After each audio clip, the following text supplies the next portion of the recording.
Nerea Mendizabal naiz, psikopedagogoa eta komunikazioz bortitzeko zitzailea. Guraso eta irakasleekin harremanak, komunikazioa eta gatazken kudeaketan trebatzeko lanean dihardut azken 18 urte hauetan. Eta nire esperientzi pertsonalean, teorian irakurri eta entzundakoak, sarritan sentuzkoak eta politak iruditu baldin bazaizkit ere, gero nire egunerokotasunean praktikan jartzeak orduan nire zailtasunekin topago naiz, ezta? Eta hortik jaio zait azken urteetan, material eta baliabide desberdinak sortzeko gogoa. Guzti hau barneratzea errazteko asmoz. Eta bideo honen bidez, orain artekoak bildu eta, bizkat azaltzeko asmoekin natorkiztu. Lehendabizi, elkarrekin hasi liburua, gurasoentzat pentsatuta idatzi banuen ere, irakasleentzat ere barriaragarria izan daiteke. Komunikazioz bortitzeko prozesua saltzeaz gain, limiteak nola jarri, gure haserreak eta erruak nola kudeatu, empatian trebatzeko edo seme-alaben autoestimua indartzeko, eduki, adibide eta ariketaz josita dagoen liburua da. Eta ariketa hauen irtenbideak ere, irtenbide irekiak, eskaintzea lekuko dela iruditu zaizkit, hausnartzeko edo norberak bere erantzunak bilatzen lagundu dezakelakoan. Ardatza, familiko kide guztion beharrak zainduz, denok desio dugun famili giro atsegin hori sortzea litzateke. Jirafa hizkuntza berriz, guzti hau ikasleek ere ezagutu eta barneratzen joateko proposamenen liburua litzateke. Gelan, ikasleekin erabiltzeko irakasleei zuzenduta baldin bado ere, hau ere familietara ere egokitu daitezken dinamikak aurkitu ditzazkegu bertan. Espazio seguruak sortzea, asertibitatea, empatian trebatzeko edo gatazkan kudeaketarako ere, besteak beste.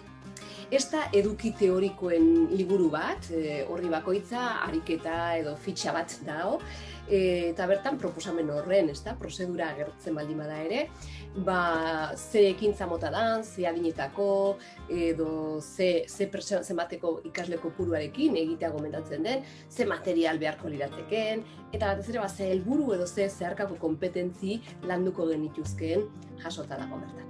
Komunikazioz bortitzeko gida hau, berriz, eredu honen eduki oinarrizkoak eta adibide desberdinakin osatutako karpetatxo txiki baten datza.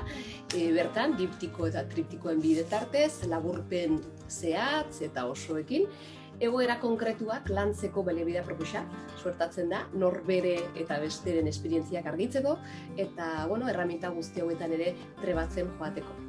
Bestetik, zutani jolasa daukau, etxean zein eskolan erabili daiteken joku didaktiko bat.